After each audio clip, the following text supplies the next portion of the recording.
Well, hello and welcome to the Super Connector show, where I'm delighted to be joined by Julia Bocchese, who is a SEO, Pinterest, and AI search strategist based in the greater Philadelphia area. How are you doing, Julia? I'm good. How are you? Yeah, very good. Very excited about getting Mhm. into this conversation with you, and very cool that I'm in the UK and you're in the US. So had a bit of confusion at my end with the times because of the daylight saving, but we got there in the end. So no, really looking forward to this. So just want to start by if you can just tell me a bit more about what it is that you actually do, Mhm. and then who you work with, Mhm. and maybe how you got started as well. Yeah, yeah. So I do SEO and Pinterest, and then now AI search, which has a large overlap with a lot of my SEO services already. But most of my clients, they either do one or the other. I have some that choose to do both SEO and Pinterest because they do go hand in hand a lot. Mhm. But with SEO, I do focus a lot on setting up those strong foundations and kind of showing my clients how to manage their sites going forward. So I do a lot more foundational things or fixing a lot of technical errors that they might have rather than a lot of ongoing SEO. And then with AI search, helping them again, kind of like with their strategy, doing some things on their site, and then helping them create a strategy offsite because there's also a lot of like PR things with AI search that can be really helpful. And then for Pinterest, I do offer kind of like two main services. One is Pinterest management, where I have a lot of clients who they want to be on Pinterest, but they don't want to do it at all. So I totally take over their accounts, do all the management for them. And then one where I kind of set up their account, manage their account for about 6 weeks, get everything created, and then hand things over to them for them or their team members to be able to take over. Yeah, I work with a lot of all small businesses, but a lot of the like creative and holistic industries, mostly service providers, but I do get some product sellers with Pinterest. And I started almost 9 years ago, I think. I actually have a travel photography site. So I learned all different kinds of, marketing to help with that because it was my creative outlet when I was in a really boring corporate job. Mhm. um, so I don't have like a formal SEO background, but I wanted to quit my job actually in order to go to grad school to study the Viking Age.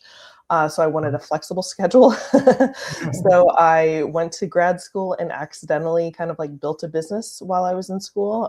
I started off kind of just as your very traditional freelancer, taking on all kinds of different jobs, and then started to realize how much I enjoyed SEO and Pinterest and the results that I could really get for my clients. So I built up the business while I was in grad school. I had to choose between going for my PhD or focusing on the business all in, and obviously chose the business. So it's been a fun few years. Amazing. No, there's a lot there that I want to ask you a bit more about, particularly the Viking Age, because where I am in the UK is the northeast of England, so Yep. very heavily influenced by the Vikings, and Hmm. yeah, so we can talk a bit more about that in a moment. But Hmm. so going back to the fundamentals, I suppose, of SEO, because I think it's one of those terms like everybody's heard of it and they Hmm. probably know a little bit about it, but not many people seem to know how to do it or do Yeah. it well. So is that what you find? You find there's that a lot of your clients they've got great businesses, but Hmm. they're not visible, they're not being found Yeah. by the people that want to find them. Hmm. Yeah, so the probably the number one issue that clients come to me with is they kind of know what SEO is, why they need it, and they're like, I want to rank for, interior designer in Philadelphia, and then I go to their website and they don't actually use that keyword anywhere on their site. They'll use like interior in one paragraph, design in another paragraph, and then the footer is the only place that they say their location.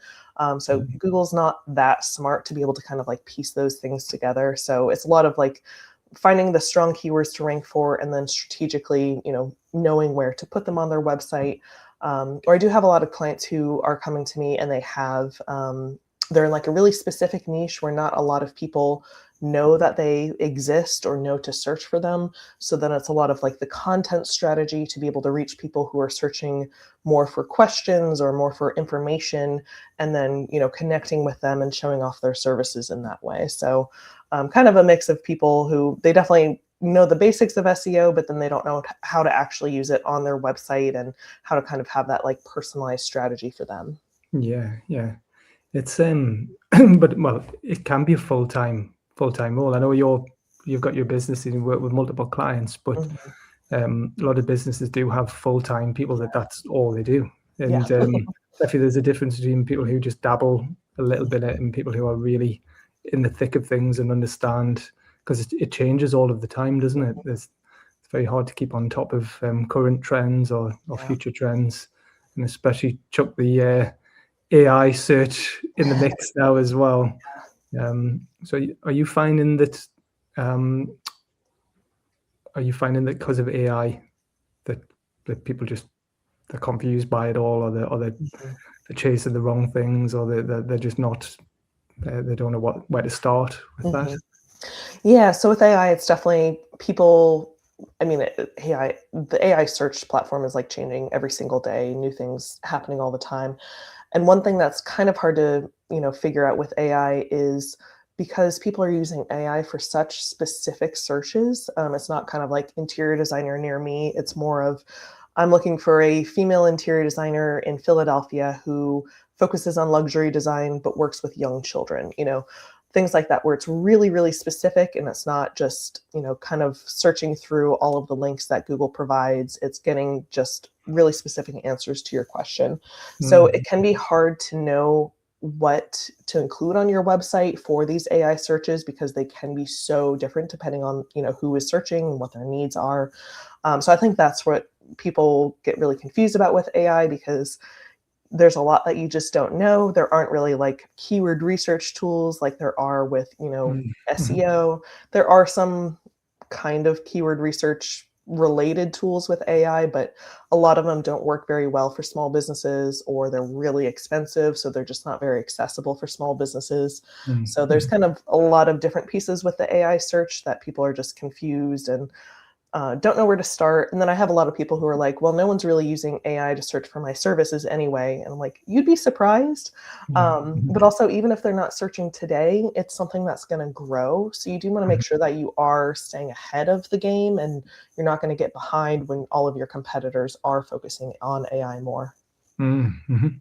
Yeah, it's still very new and it's Yeah. fast moving, and Hmm. it's just exploded, hasn't it? So I don't know what it was like over in the US, but it definitely seemed to be sort of late 2023 when it just sort of out of nowhere just dropped out of the sky. This Yeah. ChatGPT, everybody started using it for Mhm. all kinds of things. It's like magic, Mhm. that, was that what you found that seems Yeah, like? it was, and people, I mean, especially at the beginning, people were very anti AI. I was definitely a slow adapter because I'm like, I don't really know about this and I don't want it to like take over jobs and everything like that. And Yeah. I even noticed in like SEO conferences in 2024, there were not AI speakers or people Mm, were very anti AI in kind of like the SEO industry. And then mhm, in 2025, all of the SEO conferences are all about AI. mhm, So there mhm. was definitely like a huge shift in the, kind of SEO world as well. Yeah. I think literally every business conference has AI in it now. Like it's not just the search now, is it? It's not just Mhm. marketing. It's like I go to so many events and meetings, and there's always a conversation about AI Yeah. at some point.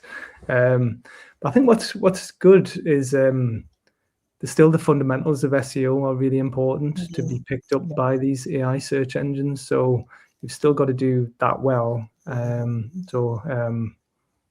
I know there's differences, but do you want to say a little bit about that? Or Mhm. yeah. Yeah, so I mean, anything that you're doing for SEO is also going to help your AI search. So things like targeting strong keywords, having informative website copy, all of that is really important for AI because, I mean, they can't read images, or even if they can, they can't understand the context of images. So I work with like a lot of interior designers and photographers. I'm like, you need to have words on your page. You can't just rely on photos. So kind of everything that you're doing with SEO, having multiple, pages, blog posts, things like that, that's all going to help your AI, search. And then some differences is that AI, they don't typically crawl an entire page, especially if it is kind of a lengthy blog post or something like that. I saw a stat recently where it was like 44% of all of their citations comes from just reading the first 30% of a page. So Right. that means almost half of the websites that they're referencing, they're only crawling the first third. So making sure you're getting like straight to the point, having your location if that's important, making sure you're clear on who you are and what your services are in the first third of the page. Also making sure you have some kind of like quick information with, they really like FAQs. So if you have FAQs on different pages, instead of just having one FAQ page, that can be really beneficial. One thing that's really interesting is that they are really relying on meta descriptions, which a lot of people tend to neglect, especially because Google tends to change the meta descriptions, kind of depending on whatever someone is searching for. And the title tags are typically the more important, kind of like ranking factor that Google looks at. But on the back end of a website in the code, the meta description comes before any of the website copy. So AI is looking at the meta description for like a summary of the page, again, because they're not crawling the entire page typically. So making sure you are actually optimizing your meta descriptions for AI search can be really helpful. And then one big thing with AI search that is kind of more of like the PR versus SEO is making sure that you have a really strong brand authority in lots of different places. So doing podcast interviews or getting featured in local publications or local bloggers, things like that. Making sure your business is in different directories or you're getting reviews from Google Business Profile. So making sure you have a really good brand authority on your website, but then also focusing off your website as well. Yeah, that's good. I think you explained that really, really well. Probably better than most people that I know who tell everyone that they're an AI expert. So I was really impressed with that.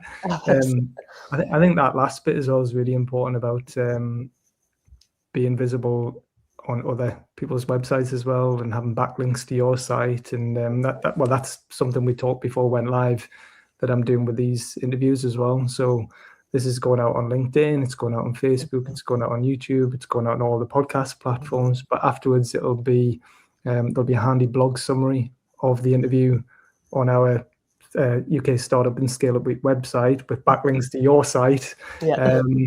So yeah, and it'll mention that you're in Philadelphia, and it's all good. The more times you appear in different locations, on other people's sites with backlinks and social media channels as well, they're better, really.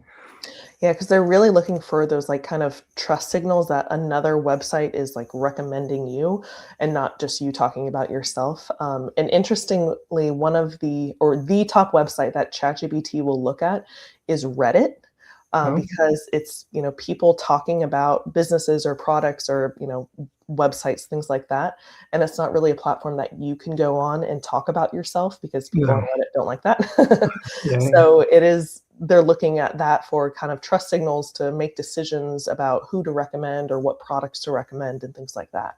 Yeah, no, that's interesting. I didn't think about that with Reddit, but yeah, it's like you say, it's not the sort of thing that you can go on and try and be a bit of self-promotion on there. So if other people are talking about you in positive terms, then that's great.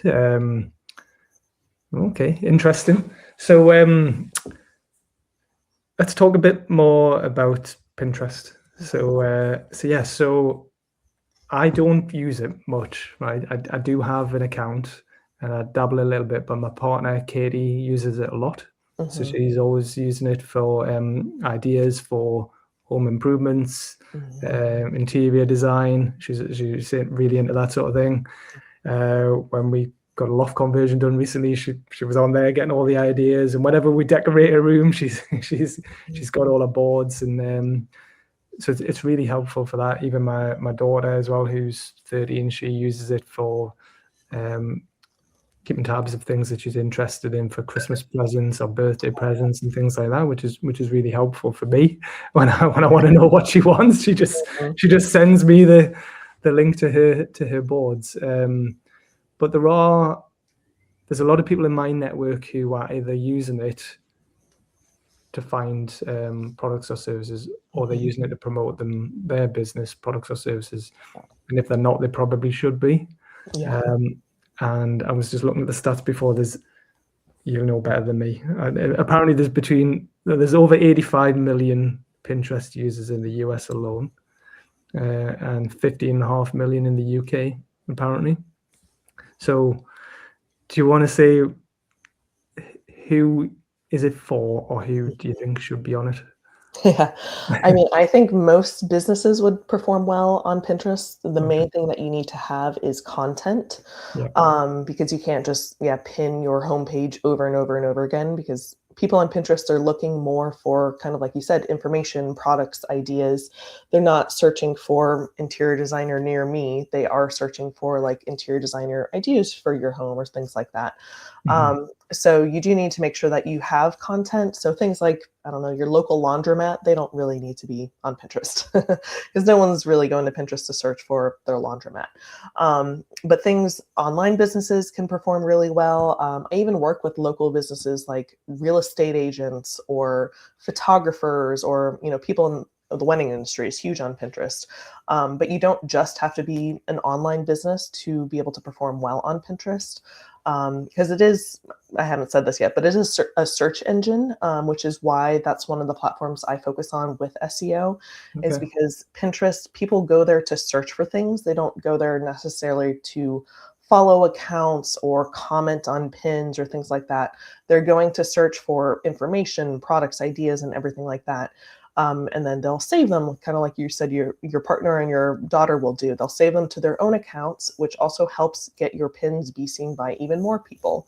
Yeah. Um, so if you're not sure if your business would perform well on Pinterest, you can go there and just, kind of similar to Google, it will auto populate when you start searching things Yeah. in the search bar. So go there and kind of search for different content that you have, or different topics that you typically write about or have a podcast about. But I have one of my highest performing clients was they create training programs for swimmers training for the Olympics, which Okay. is Wow. very niche. It's not just how to swim, it's like how to do all these like very specific techniques that I had never heard of, even though I swam when I was a kid and through high school and everything. But they had a very, very specific audience. And because they didn't have a lot of competition on Pinterest, their account performed really well. Okay. I've worked with like an international school in Switzerland, so a very specific location. They don't do online things, so you'd kind of be surprised what types of businesses can perform really well on Pinterest, but you should just kind of go there to see if it's what people are searching for. Wow. Well, our eldest daughter is a really good swimmer, and she's 14, but she's already got in her mind that she wants to go to the Olympics. So yeah, so I can totally see. Mhm, So does it need to be? So this is the thing, right? So my background is marketing, right? So mhm. I've for a long time. Well, Twitter used to be my biggest platform. It's just dead or dying now, Yeah. right? But I still have a lot of followers on there, so I'm reluctant to just abandon it. And I still post Mhm. content on there, and I think it's good for finding out information. Yeah. Although there's a lot of disinformation or misinformation on there as well. Um, but in terms of fast-paced, as it happens, news, it's pretty good. Mhm. And sport, it's good, definitely in the UK. Politics as well. Um, LinkedIn is definitely my best performing Mhm. platform for what I do now, which is like business consultancy and business focused events and networking and and marketing consultancy and that sort of thing. Facebook do okay, but for a long time I avoided more visual type Mhm. Mhm. platforms like Instagram, um, Pinterest. I just couldn't see how I could get across what it is that I do on a more visual Right. platform. So what would your advice be Mhm. for me or Yeah. someone like me who is service-based Yeah. business, works with lots of other businesses, Mhm. um, but how would you get what would you do on Pinterest? Mhm. Yeah, so one really nice thing about Pinterest is you don't have to be a visual business, because you Okay. can create pin graphics. It's also called like the introverts platform because you don't have to show your face there. You don't have to use photos of yourself on there. Okay. People actually don't. kind of harsh, but people don't care who you are on Pinterest. They're more interested in the information that you have. So it's not like on Instagram where you need to show up, you need to show your face, you need to connect with people. People on Pinterest, they don't care who you are. They just care that you have the answer to their question, or you have the, something that they're interested in using in their home, things like that. So if I'll kind of like walk through how to like create pins and everything like that. But if you have like if you're going to use your blog post and it's something on, I don't know, how to use Pinterest, you don't need, that's not really like a blog post that you would have a photo for necessarily. You can use stock photos, and you can create what are called like pin graphics. So it would be, it could be a photo that has like a text overlay on it, or you could just have a graphic that has no photos, just text and, some icons, or, something that's related to your brand specifically. So making sure that you are using your brand colors and brand fonts and everything like that. If you ever use Canva, they have tons of free templates that you can use on Pinterest. So you don't have to create things from scratch. You want to take your blog post, use whatever the title of your blog post is, or you can also test out different similar titles on the actual pin, but create your pin graphic that has the title or something like it on the actual pin itself. You also want to make sure that you're designing pins that are vertical, so like a 2:3 ratio, because they take up more, space on Pinterest than like a horizontal picture would. And it also, kind of makes it easier for people to read your pin graphic and to see it when they're kind of like scrolling through. So then you'll upload your pin graphic to Pinterest, because you do need to have some kind of visual. You can't just add a link. You'll put the link to that specific blog post in it. And then there's a spot with the pin title and pin description. So this is similar to kind of Google's title tags and meta description. So you can add in the blog post title and the pin title, or you can, kind of add a variation if you want to switch it up a little bit. And then the pin description is just like a short summary of what people would see when they go to your blog post, or if it's a product, what they're going to see when they go to that product page. So one thing that I see a lot of people do is they'll just take whatever they're doing on Instagram and then just, repurpose it for Instagram. But they'll do things like, oh, check out my latest design. I had, so much fun working with this client, and then hashtag interior design. But that doesn't work on Pinterest because it is a search engine. So you do need to make sure you're using keywords in the pin title and pin description. And then again, people on Pinterest, they don't know who you are and they don't really care. So if you're like talking about yourself, like, oh, look what I did, people don't really know who you are or what you do. So you do need to make sure that you are speaking to a cold audience who has no idea about your business at all. So making sure that you are writing the pin title and pin description for Pinterest to understand what to rank that pin for, but then also for people who aren't familiar with your brand to give them an idea of what that blog post or that product is about. So you don't have to have lots of photos or be a very visual business. If you have some kind of content, then you can create the pins that would link to your blog post or your YouTube videos or your podcast links or wherever you want them to go. Wow, that was really helpful, because I didn't even know you could put links in there. Oh yeah.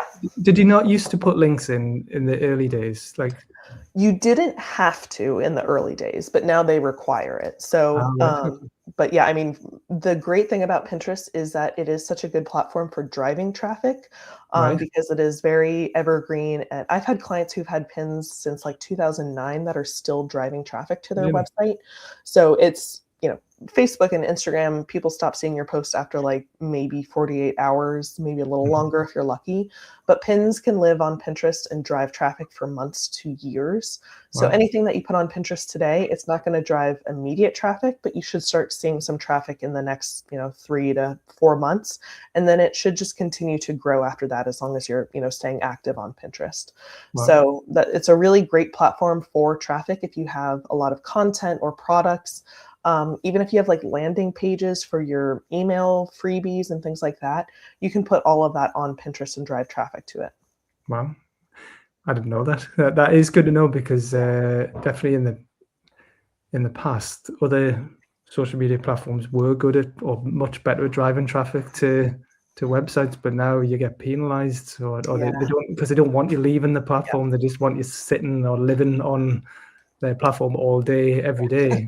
But the fact that you can still drive traffic through Pinterest. That is useful to know. So I'm going to go get onto Pinterest after this. Yes.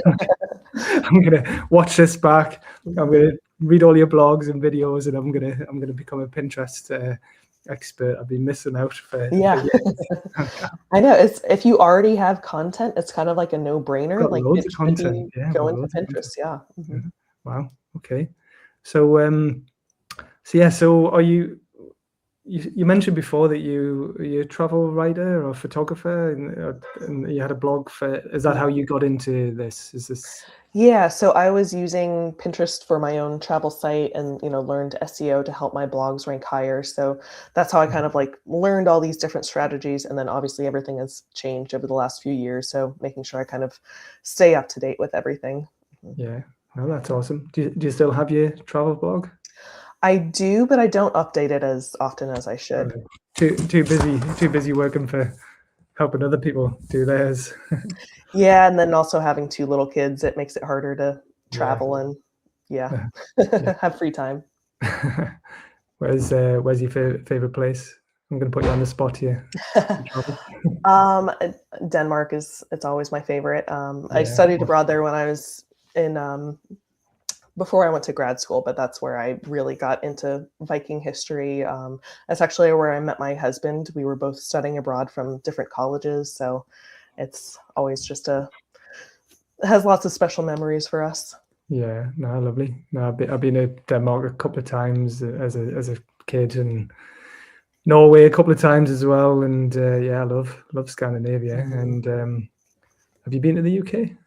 I have, yeah. I went to an SEO conference there You did? in Oh wow! March of 2020. Wow. Okay. Yeah, and then I All right. came home and the world shut down. Just before COVID hit. Yeah. Wow. Where was that? Was that in London or? Yeah, in London. Uh-huh. Oh well done for getting there just before you. Yeah. Cool. Well, I've never been to Philadelphia. I've been to other parts of the US, but do you find, are most of your clients in the Philadelphia area, or are they all over? They're all over. Yeah, definitely when I first started, I would say most were in the Philadelphia area just because, that's kind of like where my network was. But yeah, I would say probably 90% are kind of all over. Yeah, well, you're obviously doing something right with your own SEO and AI search. Yeah. So is that how people still find you? Is it through that or word of mouth? Yeah, so most of my clients either come from Google or from referrals. Yeah, I get excellent. maybe one client from Instagram a year, but that's it. Really? Yeah. Yeah. Wow. So do you use lots of different platforms, or you tend to focus on just on a couple? Yeah, so Instagram's kind of the main one that I focus on just because that's where a lot of people I'm connected with are. Yeah. So even though I'm not like maybe getting direct clients from Instagram, I'm kind of like staying top of mind for like website designers that I partner with, or people might refer me to their clients or something like that. So kind of mostly use Instagram. I'm trying to get better at LinkedIn. I kind of will use it for consistently for a few months and then kind of forget about it and then have to come back. Yeah. I just created a Threads account last week. So everyone's been telling me I need to get on Threads. So I'm trying to finally do it. But yeah, I'm not really active on Facebook, or I'm not on TikTok. I have never downloaded TikTok. I don't want to get sucked into that rabbit hole. No, well, and TikTok's one of those where I started using it just because my daughter was using it. Then I just thought, I have no idea how I'm going to benefit from this. So I deleted it and then installed it and then deleted it, and I've just been backwards and forwards. But then at the end of last year, I started thinking, the way things are going, there's more and more short form video content. So I've been forcing myself to do more short videos on Instagram, TikTok, and YouTube, because in the past, most of my marketing has been written copy or still images. Some videos were more long form video interviews, or me interviewing other people like this, or other people interviewing me. But the short form video was very not uncomfortable, just awkward. Yeah. talking to camera, worrying too much about the angles or the lighting or what I'm going to say and stumbling over my words. But I'm getting better at it. Although my kids remind me how embarrassing I am. It's not for them.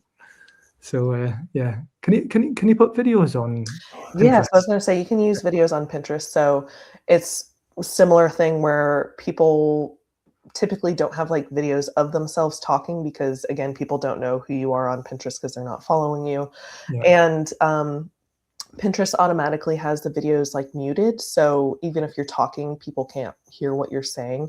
So if you do want to try like, having videos where you're talking, make sure you have captions, Okay. things like trending audio, that doesn't matter to Pinterest. So, Mhm. whatever you're trying to do on Instagram doesn't matter as much on Pinterest. Yeah, especially like if you have products, you can kind of like show off your products in the videos. If you are more of a service provider, you can, record videos, maybe like showing what you're doing with your clients or showing like client results or things like that. Yeah, Mhm. typically just where you're looking at the camera and speaking, that doesn't, resonate as much on Pinterest. Yeah. Okay. No, this is all really helpful. I'm learning a lot here, so thank you for Yeah. sharing all this. No, that's great. So I know you said it doesn't have to be particularly visual, but are Mhm. there certain pins that perform better, would you say? Or Mm. if you were advising someone, like should they focus on the best quality photography that they can do, or like great lighting, or do quotes do particularly well? I think my partner loves, Mhm. she likes motivational quotes, Yeah. or Mhm. they seem to do quite well. So things like quotes, they do perform well because yeah, people like to see them, but I will say they don't drive traffic because I'm sure your partner, she likes seeing the quotes, so she'll save them to like a board and, look at them or refer back to them. But I would doubt that she actually clicks on the pins to go to that website. So Mhm. things where you're showing everything, like they used to have those really long infographics, like showing you how to do something. And those Mhm. performed really well because people would save them and look at them, but then they're not actually going to the website to get the information. Right. So I typically recommend not using those, or at least not using them very often. But Mhm. yeah, pins that perform well, honestly, the ones that perform the best are the ones that you can read easily. Because if you Yeah. have a lot of like different colors, or if you're using like yellow text on a white background, or like really thin script font, if people can't read that, they're just going to keep scrolling. So you want to make sure that everything on your pin is large enough for people to read easily on desktop and on their phones, because most people are Mhm. using the Pinterest app. And then making sure that everything is just like really clear to read, not a lot going on the pin. So typically simple is better than like really busy. If you want to use photos, yeah, making sure that they're well lit, they're not like blurry iPhone photos. Everything's really, high quality. Um, I don't really recommend creating like AI photos to use on your pins because there are some AI filters on Pinterest. So if you do that, the pins might not actually be able to be shown to a lot of accounts. So if you do want to use photos and you don't have the visual business, you can just use stock photos. There are tons of free stock photos. So you can have like, a photo of someone's hands typing on a laptop and then a text overlay on how to use Pinterest to grow your business, something like that. So Mhm. it doesn't have to be um, like there doesn't have to be a lot of things going on the pin, just simple is better. And then you can also test out different types of pin designs to see if there are ones that perform better than others. Mhm. So I don't recommend just having one pin template and using it all the time for everything. I would definitely Mhm. mix it up and try out some different templates to see what performs better. Right. Awesome. A silly question. Colors better, like bright colors better than darker colors, or does it not matter? It depends on who you're trying to reach. I would recommend making sure everything is cohesive with your brand. Yeah. So I am not going to use like bright red on my pins because my colors are like more blues and teals. And if someone clicks on the pin and then goes to my website, it's just going to look, like they don't match, Mhm. and they might think they're in the wrong place or something like that. But also, I know that my colors resonate with my audience because especially with SEO, they want something that is more calming and not so like stressful or in your face. Mhm. So kind of making sure everything is cohesive with your brand, and yeah, matches who you're trying to reach. So like if you are in like the wedding industry, I'm sure bright red is probably not like very luxury looking. Mhm. So you probably are using more muted colors and also using more muted colors to help your photos stand out more. So there can be some nuances with the type of business you are and the audience that you're trying to reach, but I would keep things cohesive with your brand. Yeah. Well, I'm just looking at the background there. That's very on Yeah, brand for you, isn't it? Like on your website, it looks really good. And that color, what color is it? It's like a bluey green, yeah, like teal. teal. Yeah. Yeah. So that's on your website throughout as well, isn't it? So yeah, very good. You do. I'm impressed. Everything that you're doing and everything that you're saying. So so do you? I know you said you work with clients from all over. Do you work with clients internationally as well? Yeah. Yeah. Yeah, because So I mean, Pinterest is growing in lots of different countries.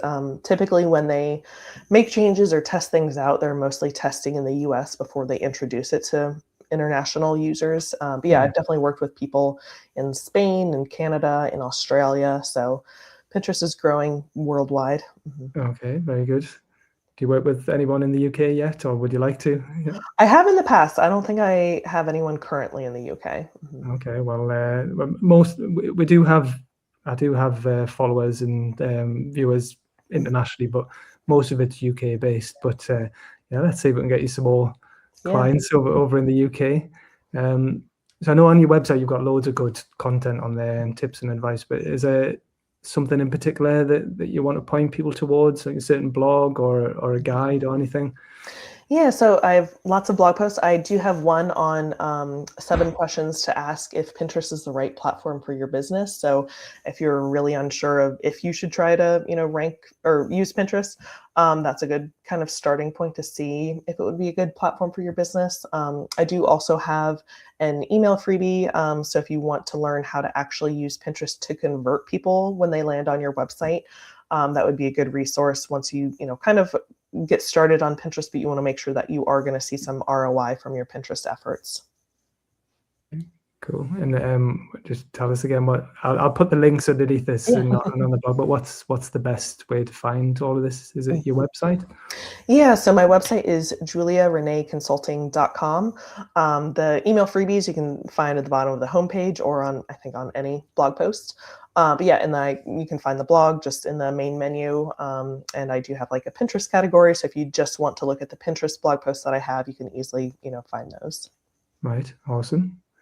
And is there anything else that you're working on at the moment, or that you're working on in the future that you want to promote? You want to talk about? Hopefully no major changes. Yeah, the AI search has been the biggest change with like adding those onto my services and things like that. So Yeah. yeah, just focusing on working with clients and yeah, finding the best strategies for them. Right. Awesome. And then Pinterest, do you have one account or do you have multiple accounts to follow? Oh, for Pinterest, yeah. So I mean, if you want to, I have one for my travel account if you want to follow there. But my business one, you can find Julia Renee Consulting. Right, awesome. Well, I'm following it. Before we were doing this, I thought I should follow you to see what's going on. So I think I'm following maybe a couple of people, but you're one of them now. So actually, there's a couple of people I think that follow you that I'm follow as well. So Oh, that's funny. it was interesting. So yeah, like I say, I have very very little. On my Pinterest, but that's all going to change Yeah. after today. Yeah, and one Excellent. last thing I don't think I mentioned, but it is beneficial to be active on Pinterest every day, so pinning at least once a day. But there are lots of different schedulers. So one thing I love about Pinterest is that you can just schedule out the next month or two, and then you don't even have to look at Pinterest if you don't want to. But you do need to make sure that you have at least one pin going out a day. I usually aim for like 5 to 10. But back in the day, you had to pin like 50 times a day, and thankfully Pinterest has kind of done away with that. Right, okay. But So you would say, starting with once a day will help. did you say 5 to 10 a day? Yeah, so 5 to Okay. 10. It doesn't have to all be brand new pins. So if you wanna just start with, like, 1 brand new pin per day, and then once you kind of build that up, you'll have, the past pins that you've already pinned, and then you can do what's called repinning them. So basically Yeah. just, adding them back into your schedule again for them to go out. So this is really helpful if you have pins that are performing well. So you want to make sure they're continuously being seen on Pinterest, or if you even have pins that you think should be performing better than they are, you can kind of give them a boost. If you have anything seasonal, if you are pinning for the summer right now, so summer travel, next year you can go back and repin all of those summer travel pins again for the season. Cool. So it doesn't have to be 5 to 10 brand new pins every day, because I know that might overwhelm a lot of people, but at least one new pin a day is what I recommend. Right. No, very cool. Mhm. And is it? I know a lot of what you do is about organic, isn't it? Like organic search and SEO, and but can you boost pins, or is that something that you would help people do or encourage people to do to put a bit of money behind them? Mhm. Yeah, so I focus more on organic, but the Pinterest does have their own ads platform. So you can get started with just like a few dollars a day if you kind of just want to test it out.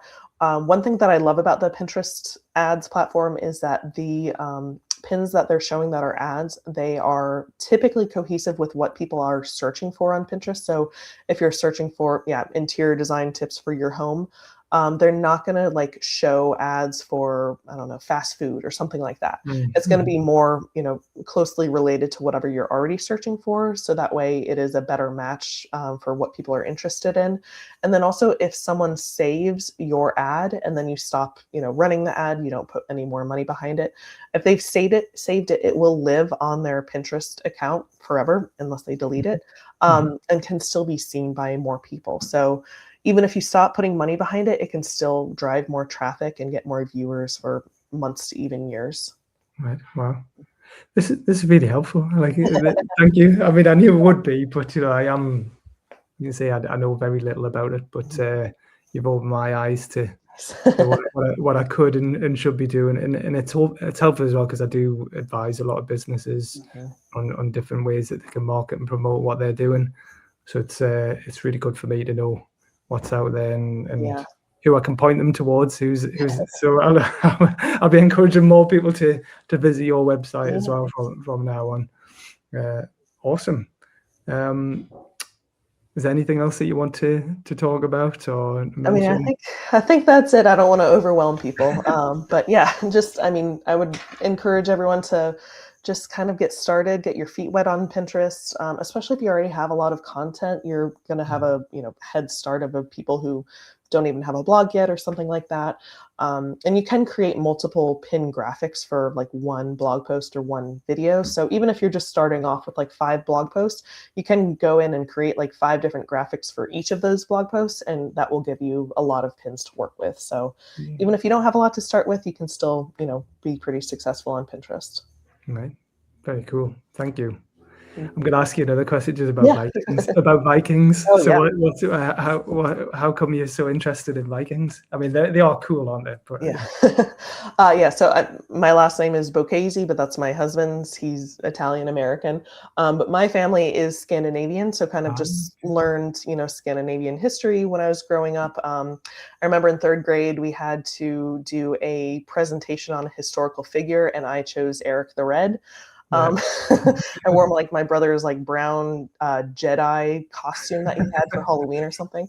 amazing. So that's what got me interested in studying abroad in Denmark. And then while I was there, of course, while you're there, you see all the different, Viking historical sites. And, I met my husband in a Norse mythology class.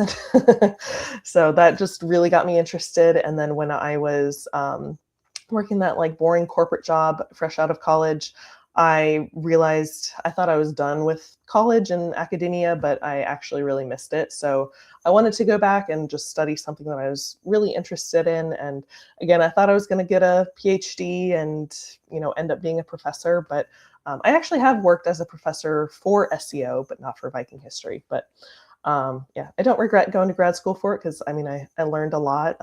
And I was able to take like Old Norse classes at a school in New York City and work with like a professor at Yale. So there aren't many Viking people in the US, but there are some small niches. Yeah. No, I think that's really cool. Like you say, living in the the northeast of England, it's just a heavy influence on culture here. And I think I've read or heard once before that the north of England, it's the closest related to Norse or Nordic language. Yeah. So it's we still say a lot of words that the Vikings used, or particularly swear words as well. Yeah. Yeah, and I don't know if have you ever been to York? I haven't. It's on my list. Oh, you need to Yeah, go. because You I need to go to know York. the museum there I've heard is amazing. Oh, So yeah, it's really, really cool. yeah. I mean, it's a beautiful city anyway, just to visit. But yeah, the Jorvik Viking Center is very, very cool. Yeah. So you would love it there. Yeah. And then even in the north, so that's like Yorkshire, which is a little bit further south, but in the northeast of England and Northumberland, so like the area just before you get to Scotland, which is where I am around there. Have you heard of Lindisfarne? Oh yeah. And Holy Island, Lindisfarne, yeah. The So first Viking attack. yeah, I know it's like yeah, but that's an amazing place as well to go and visit. So yeah, well, you can get some clients over here, then come over and visit them. Yeah. And so my dad's side is actually English. So my maiden name was Dent. So there's Dent Village somewhere in the York area. So I need to go there at some point. I don't think it has anything to do with Vikings, but have some maybe distant relatives there. Yeah, amazing. Very cool. Right. Well, Julia, I really enjoyed that, and I found it very helpful. And I'm sure lots of people who are watching or listening to this will find it really useful as well. So thank you again for doing it. And and I know it's really early over there, so I hope you have a lovely day ahead. It's getting, what time is it here? It's 3:15 here in the UK, but the day's just getting started for you, isn't it? I think. Yeah. Okay, awesome. Right, we'll leave it there. Thank you, Julia. All right, thanks. Okay. All the best. Cheers. Bye.